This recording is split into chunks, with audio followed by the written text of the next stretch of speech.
This is Jonathan Aguilar here for Pro Boxing Fans. We're here in London today ahead of Josh Kelly versus David Avanesyan. It's back on Adam Smith, head of Sky Sports Boxing Development now, I believe. Adam, talk to me about this fight, a real grudge match. We saw the presser kind of go away. We maybe didn't expect it to go, with the two camps going at it, but a great fight nonetheless. Yeah, thanks, Jonathan. It is. It's a very, very good fight. It's a fight that we've wanted for 15 months, but it's got bigger and better. As you heard at the presser, there's a few arguments on both sides. Look, I think what we want is genuine, great fights to top bills, and this is one. I was disappointed when it fell through, as everyone else was on the morning. David Avanesyan was really excited about it, and I know Josh Kelly really wanted to prove. And Adam set big goals for him, and big risks, and he believes he's going to become a world champion and a real star of the sport. So he's got to be taking these sort of fights. And unfortunately, it fell through. Sometimes it happens in boxing. Josh was ill. There was all sort of rumours flowing around. But you've got to get on with things. And David did. He went on. He won the European title. He's looked absolutely terrific since. And that's why it's become a bigger fight, because Josh he didn't have a sparkling year. He had an okay year. It was fine. He got the results. He got the draw out in the Garden. Some people felt he lost. Some people felt he won. Look, against Ray Robinson. But they're taking these big matches, and I think that's real ambition. I like Josh Kelly. I like his attitude. And look, he's going to test himself now against a very, very good European champion, who in many ways is one of the best under the elite welterweights in the world. He's one of the very best, and I think it's a great fight. It's one I'm really excited about at the O2. It's a sort of fight we should be headlining our Saturday fight nights with, and it's a pick-em. I think Josh starts as the underdog. A lot of people think he has probably the ability and the speed and the movement and the rhythm to go the whole way, but he's got to prove it. He's got to have the minerals. He's got to have the professional toughness, the seasoning, and the knowledge, and all those things that David's ticked those boxes. So it's a really interesting fight. I mean, David Avanesyan coming off 3 solid wins. Josh Kelly had one win and a draw. Yeah, big wins, of course, and early knockouts as well. But going into this fight, are people overlooking Josh Kelly a bit? He is an Olympian, of course. Yes, obviously, didn't go quite as he wanted in New York, but this is a real 50-50. Yeah, and I think maybe, there's possibly, everyone's has told Josh Kelly, PBK, he's going to be the next big thing, whatever. And, there's the pressure that comes with that. And, sometimes if you don't perform, you have to go back and look at yourself in the mirror. I know he talks a lot up there about ignoring social media, but I'm sure he's been hurt by 1 or 2 things. And, he's got to go back and look at, he mentioned up there on the dais about weaknesses, and that's right. You've got to look at what makes you a better fighter. All the skills in the world and, the amateur pedigree and all the rest of it. You've got to be able to do it as a pro. And, he blazed onto the scene and he looked fantastic. But, he's just stuttered a bit. And I think, he's probably, we've spoken our mind in commentary, and I think, he's probably been a little bit hurt by it, and he needs to go and dust himself down and come back stronger. And that's the mark of a quality fighter. And if he goes in there and puts a real showcase on March the 28th, then everybody's going to get really excited about Josh Kelly again. I, for one, haven't forgotten about him. I think he's a real talent. I think he's got wonderful ability. He's fluid, he's sharp, he's quick, he's a joy to watch up close. Adam's obviously seen huge amounts in the gym that make him very, very confident that he's the best fighter he's ever had. And that's a big statement with David A. and George Groves and Andy Lee. Certainly the most natural, but he's got to prove it in the ring. And I can see why people are saying David Avanesyan's a step too far at this point for Kelly on recent performances. But I could also see Josh Kelly going in there and looking at $1 billion. So it's one of those that you just don't know what's going to happen. And I think we need more of them. Where does the winner go from here? I mean, probably looking a bit too far ahead at the moment, but we've got Conor Benn also on the card. Maybe British title for if Kelly wins, or even towards the world level. I mean, but I think if you're European champion and you're ranked in the top 5-10 of the world governing bodies, then you've got to be looking at a world title opportunity, not a British one. I mean, it's difficult because welterweight's always been a hard division, especially in the last 10-15 years with the likes of Mayweather and Pacquiao and Terence Crawford and Errol Spence now. And you look at Kell Brook and what he had to do to go and win a world welterweight title. It really means something at 10 stone 7 if you win a world title. So I don't think they're going to rush Josh just into that. If he wins this fight on March the 28th, I can see another 12-18 months going by before he's mixing it with anyone like that sort of elite level. But yeah, who knows? Maybe it's just a couple of good European defences. It's a fight against the likes of maybe a world champion on the way down, or someone, maybe they take a risk against someone like a Sean Porter or Danny Garcia or someone like that. But I think, if you're going to mix it with the elite, it's a long way off for Josh Kelly just yet. And as for David Avanesyan, if he wins in style, no reason why he shouldn't get a world title shot next. Good to see Joshua-Pulev on the bill. Quite a bit of talk last year, towards the end of last year, of potential world title shot. Not yet, of course, but good to see him back, and there's obviously some big names out there for him, especially domestically this year. Yeah, it's a big year for Joshua Buatsi. I was slightly disappointed that we didn't really get rolling with him last year. I thought there were some terrific performances, but he's been out for a few months. He didn't appear on the big Casey Taylor card in Manchester, which I was really upset about, because I think with Joshua Buatsi, he was the one name last year that I thought was going to have a 2019 that get everybody talking about him. I think he got some people talking, but not everybody, and I think 2020 is a huge year for him. I like the fact that he said he wants to get him out 4 times. I think Joshua Buatsi is going to become a world champion. I've always believed that. I think he's class in and out of a ring. And as you mentioned earlier about my new role as head of boxing development, it's more on the commercial side, and I think that certainly people like Joshua Buatsi, we need these stars to come through now. The Olympic cycle's coming around again. We're going to be looking very much at what happens out in Tokyo in the summer, and we've got some quality amateurs who are going to turn pro at some point too. But this Rio cycle really have to get going now. Big year for Josh Kelly, bigger year in many ways for Joshua Buatsi to come through, and they're both in really tough divisions at welterweight and light heavyweight, and whether they'll get a world title shot this year I'm not sure, but we do need Joshua Buatsi to be busy, and to be busy at sort of 9-10 o'clock on a Saturday fight night. And a good domestic matchup between Chris Congo and Luther Clay. Great fight. Really like that fight. And you mentioned Conor Benn, and I love Conor Benn. I think he's value for money, he's quality, he's exciting, he's dedicated, and who knows where we're going to go with him, but it's going to be one hell of a ride. It's going to be a lot of fun. That's a terrific fight in itself, Clay and Congo. Very, very good. It's again, it's one of those you can't really predict. It's a terrific match on a terrific night, and I love it. And Ellie Scotney, another female to come through. How good is she from what you know? I've seen her. I think she's very good. I think she looks like an all-round fighter. She works head and body well. I think she's got obviously the pedigree. I think she's a really exciting addition. So look, we're going to have to wait and see. Obviously, it's a different sport in many ways, but look how well women's professional boxing is doing. Absolutely flying at the moment. I mean, back in the day with Jane Couch as the sort of early pioneer, she just sort of came a bit before her time, did so many great things for women's boxing, but there weren't the matches then, and look at it now. Casey Taylor's taken it to another level. You've got Clarissa Shields and Terry Harper the other night, one of the feel-good stories in recent times, absolutely phenomenal. I think she's done brilliantly, not having that Olympic pedigree and doing it the hard way with Steffi Bull. I think that's terrific, and she's so young and she's got such a future.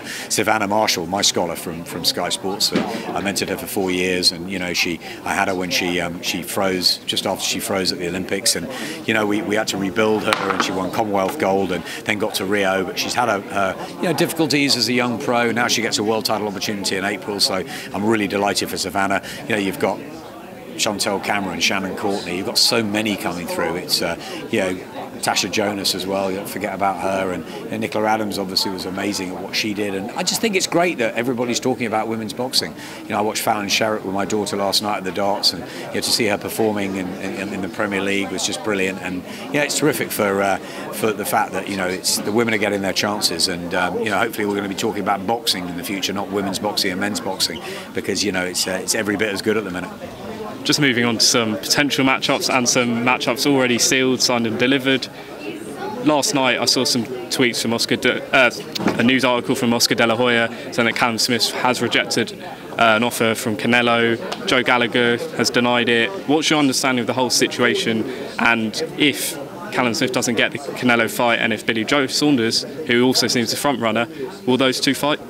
Well, I'm not privy to the financial details, so I don't know. I don't know what the offer was. I don't know whether it was good enough or not. And the fight's a great fight, and Callum should, if he has the chance, and it makes obviously business and financial sense, it has to on both sides. But if they can get that over the line, it's an amazing opportunity for Callum Smith, and one he'll be relishing. It's also a great opportunity for Billy Joe Saunders. I was with Billy last week, and he really wants to fight. And you wondered, his sort of subpar performance in LA might have made the team Canelo think, well, we'll maybe take that one with Billy Joe. But I think Billy Joe's got a style that gives Canelo trouble, so they might be steering away from that. Look, it's all tricky. What you don't want to see is sort of Canelo, taking on somebody else, and our guys missing the opportunity, and then somebody else maybe, causing an upset, whatever. I think that Billy Joe and Callum probably have as good a chance of beating Canelo as anyone else. So it'd be great if one of them can get that. And for Callum, it's probably one that that he and Joe Gallagher would absolutely relish. And Billy Joe may have more, but he could fight, Eubank, he could fight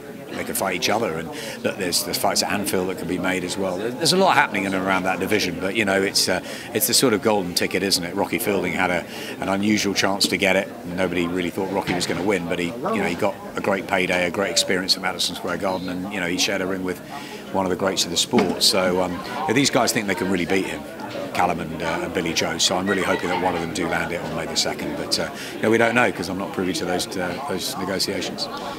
Anthony Joshua, we know that it's either between Tottenham or Arsenal who's going to get it. Is there any sort of update you can give us on where that might land? Well, I'm a Liverpool fan, so I want Callum Smith to fight in Anfield, or a big card at Anfield, and obviously this would be the season to do it, or shortly afterwards. I want Anthony Joshua to fight in Britain. I made it very, very clear after Saudi, and I think he wants to fight in Britain. His team want him to fight in Britain. Eddie does. So I'm really glad it looks like that. Anthony Joshua will be coming home with his belts. The Emirates is a terrific stadium. We nearly did Frochgroves there before we did it at Wembley, and of course I'd have no problem as well going to the Emirates. But for this one, I would like it to be at Tottenham. It's the brand new stadium. I went the other week for the Liverpool game. I took my daughter. I was absolutely blown away by it. I think it's on a completely different level. It's I've a connection with the architect who designed it, and I got to meet Daniel Levy and chat with him about it. I got a sort of full tour, and I was absolutely mesmerised by it. I think it's a phenomenal stadium, and I think if they can get the deal, it's not me to make the deal. I think Matchroom and Asia have got to do that. Whether it's Tottenham or Arsenal, we go with it. But I'm sort of hoping for Tottenham, because I think it just would be the perfect sort of setting for Anthony Joshua coming back with all his belts. But if Arsenal put up the money, Arsenal put up the money. But for me, I've driven hard for Spurs. I've told Anthony that I think that's where it should be. I put my fork in the sand on this one. That's where I'd like it to happen, but I don't get the final say. Two more before I let you go, Adam. YouTube boxing now, obviously KSI and Jake Paul is touted for this year, as well as Logan Paul and Antonio Brown. One thing I did notice, and I'd like you to confirm either way, in that Jake Paul give fight afterwards, when it was the main event, Demetrius Andrade, Luke Keeler, great fight that it was, it did seem like a lot of people in the venue seemed to leave. If that was true, and I wasn't out there so I can't confirm, but what I saw, it did look that way, how can we keep these fans in who did just seem to come for the YouTube fights, but how do we keep them in? Is there any way apart from making them the main event? I wasn't in Miami. Andy Scott was there for the team. But look, the YouTube, the entry into YouTube has been a fascinating experience for all of us. I've got 3 kids who are mad on YouTube. I've got a young daughter who's 8, who's got her own channel. They knew more about KSI and Logan Paul than anyone in our office put together. But we've got to change with the times. It was a fantastic event to be involved in back in November. They're entertainers, and we're never going on there and saying that they're good fighters. They were professional debutants, but we had a lot of fun working with the YouTubers. It got a lot of noise, and there's a huge audience out there for it. There's a big audience, not as big, that wanted to see Jake Paul and Anderson Gibb. It was a Thursday night, so it was a bit harder for the young.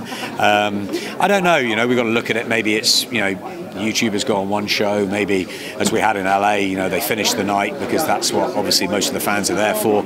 Demetrius Andrade did his job, and as a boxing fan, I want to see the best boxing fights and the best world champions on our shows. But there is a place at the moment for the YouTube world, definitely. I mean, we've seen it, we've gone in it. We went in it on a pay-per-view front last time. This one wasn't. And look, I like the idea of Jake Paul and KSI down the road. Of course, it will, I'm sure, do huge numbers and generate huge interest. But I think it's a case of just it's entertainment. Let's just take it for what it is. This is a boxing show. We're here for talking about David Avanesyan and Josh Kelly, and it's a great fight. Okay, so long as they put even matches on at whatever level. I do a lot of charity events. There's white collar fights. Match them right, okay? Match them right. If it's Southern area level, if it's 2 professional debutants, if it's amateurs, if it's white collars, match them right, and you get a good fight. I think that's key with the YouTube world. And look, we've worked with Joe Weller, and we know these guys will just, they'll do boxing and then they'll go on to the next thing. So, while there's an interest in it, we've got to be watching, and as you said, Logan Paul and Antonio Brown. That's more of an American one, but the KSI one, I think, is of big interest, KSI and Jake Paul. I'm not saying that we're going to get into a lot of YouTube fights. We're going to look at it and see each and every time, but there is a market for it at the moment, and we've got to look at all of that. Having said that, there's no date for any of that at the minute, and what we've got is a huge 3-4 months ahead of high quality boxing, brilliant world, title fights, European title fights, British shots, everything from across the globe on Sky. And I'm really looking forward to every one of them. Final one, Adam, next week, Fury and Wilder. How does this second fight go? A lot of people are saying Fury on points, Wilder KO, but Fury himself threatening an early knockout. Break this down for me. I didn't go to the first fight, but I want to go next week. I think it's a huge heavyweight tussle. It's a big fight, and despite the fact that we're not broadcasting it, we'll have Sky Sports News there. We're not ignoring it. We're going to be talking about it. It's a huge fight, and I think that Wilder and Fury, they gave us a fascinating one first time around. I thought Tyson won that fight. But, we've been with Deontay in his fights with Brazil and Ortiz over the course of 2019, and, he was electrifying. And, certainly in the second fight where he looked like he was losing every round, and, to come out with that right hand, he's the biggest single punching heavyweight in many years. So he's always got that equaliser. If he hits Tyson Fury hard again, you've just got to think of a Wilder win by KO. But Fury's got the ability to dance rings around him and outbox him again. So it's one of those that, I'd like to be there for, I think. We all. Adam Swift, thanks very much for speaking to pro boxing fans. Be sure to catch up with you soon. No problem at all.